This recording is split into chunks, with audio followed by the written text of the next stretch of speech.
nama saya Mulyana Nita. Saya dari kelas C11 Prodi PGSD. Tujuan saya membuat video ini untuk memenuhi mata kuliah Inovasi Pembelajaran Bahasa Indonesia SD. Di sini saya menceritakan cerita tentang bebek buruk rupa. Pada suatu hari, di sebuah negeri yang jauh, seekor bebek duduk di atas sarangnya. Dengan sabar ia menunggu keenam telurnya menetas. Suatu hari, dia menyadari kalau ada satu telur yang lebih besar dari yang lain. Aku yakin bebek yang keluar dari telur ini akan menjadi anak bebek yang sangat cantik yang dilihat oleh siapapun.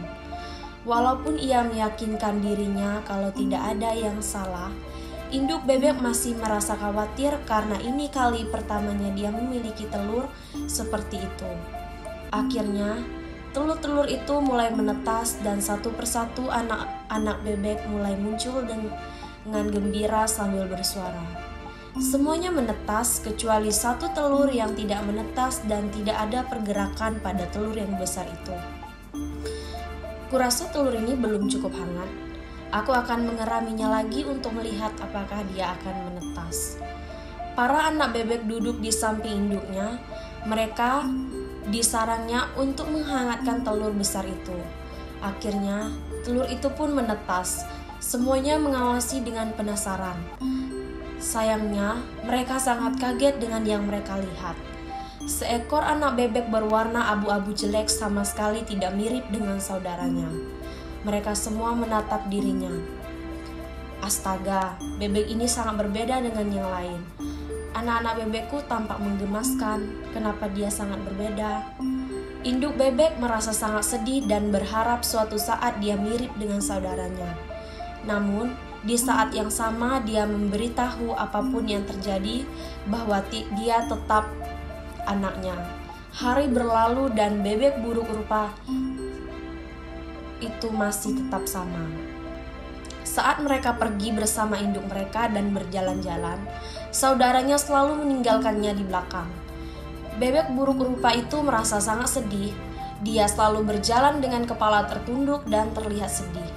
Suatu hari, dia pergi ke danau dan dalam tangisnya dia bicara dengan dirinya sendiri. Ibuku kelihatan sangat sedih dan saudara-saudaraku tidak menginginkanku lagi. Kenapa aku sangat jelek? Aku kesepian, tidak ada yang menyayangiku. Saat dia melihat di air, dia melihat bayangannya. Saudara-saudaraku benar, aku adalah bebek yang buruk rupa. Ibu tidak pernah menciumku sama sekali. Aku tidak bisa tinggal sama mereka lagi. Maka dia memutuskan meninggalkan keluarganya dan pergi ke hutan memulai kehidupan barunya sendiri. Dia berjalan tanpa henti dan terus berjalan sampai jauh. Beberapa kali dia akan berhenti untuk istirahat di bawah pohon, dan saat menemukan kolam, dia akan berenang untuk melanjutkan perjalanannya. Hari dan bulan berlalu dan udara menjadi semakin dingin. Bebek buruk rupa bergetar kedinginan dan tidak bisa menemukan makanan. Salju juga sudah mulai turun dan membuat seluruh bagian hutan berubah menjadi putih. Dia hampir tidak bisa berjalan. Beruntungnya, saat itulah ia melihat sebuah pertanian. Dengan perasaan senang, dia masuk ke dalam kandang, tapi ayam betina tidak menginginkannya. "Hei, bebek, macam apa kau ini? Keluar dari kandang kami sekarang juga." Kemudian dia melihat seekor anjing peliharaan di pertanian itu. Saat dia mencoba masuk, seekor anjing besar menghalanginya. "Hei kau pikir kita berteman?"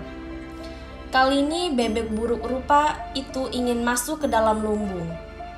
Sayangnya, dia juga mengalami penolakan. "Kami tidak mau bebek buruk rupa masuk ke dalam sini. Mukamu sangat jelek, nanti bisa-bisa kami tidak menghasilkan susu."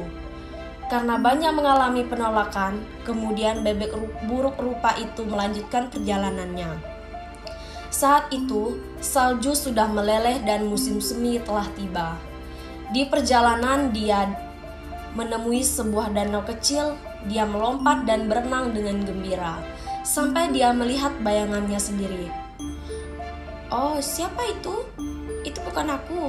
Atau itu aku yang terakhir kali aku melihat diriku, aku seekor itik yang buruk rupa. Dia mengepak-ngepakkan sayapnya dan saat dia melihat bayangan dirinya yang besar di air berteriak gembira. Astaga, aku sudah bertumbuh besar dan menjadi sangat cantik. Kira-kira bagaimana mereka memperlakukan kalau mereka melihatku sekarang? Tiba-tiba, 2 ekor angsa yang mirip seperti dirinya berenang menghampiri dirinya. Hai, selamat datang di danau kami. Kami adalah bebek yang sama denganmu. Apakah kau tersesat? Kau bisa bergabung bersama kami kalau kau mau. Ternyata, bebek buruk rupa itu mengetahui kebenarannya. Ternyata telurnya menggelinding dari sarang induknya, maka dia putuskan untuk tinggal bersama kelompoknya. Dia merasa sangat bahagia, dia terus berenang di tenang air, danau mengagumi kecantikannya sendiri. Namun, sebahagia-bahagianya dirinya, dia tidak bisa melupakan ibunya waktu dia masih bersama ibunya. Waktu pun berlalu, dia sangat merindukan ibunya dan mulai berpikir kalau seharusnya dia tidak pernah pergi. Akhirnya, dia mengetahui kalau sebenarnya dia adalah angsa. Aku adalah telur angsa yang nyasar ke telur bebek. Aku sangat berutang budi pada ibu bebek. Dia rela mengeramiku sampai hangat agar aku menetas sama dengan anak-anaknya. Bebek buruk rupa itu kemudian menceritakan kepada teman-teman angsanya sesuatu yang terjadi sebenarnya. Dia mengucapkan terima kasih dan mengucapkan selamat tinggal. Dan datang ke pertanian tempat dia dilahirkan. Saat dia tiba, dia berlari menghampiri ibu dan saudara-saudaranya. Kau tidak mengenaliku, aku seekor bebek buruk rupa. Sebenarnya aku ini seekor angsa. Bagaimana penampilanku? Ibunya dan anak-anaknya sangat terkejut, senang bisa melihat anaknya dan saudara mereka lagi. Mereka semua melompat ke danau dan berenang bersama-sama. Akhirnya, mereka bisa berkumpul lagi dan bahagia bersama. Sekian cerita yang dapat saya sampaikan. Saya ucapkan terima kasih. Pesan moral pada cerita ini adalah jangan pernah menghina dan menganggap rendah orang lain karena setiap orang memiliki kekurangan dan kelebihannya masing-masing. Bisa jadi apa yang kita anggap jelek justru sangat baik untuk kita.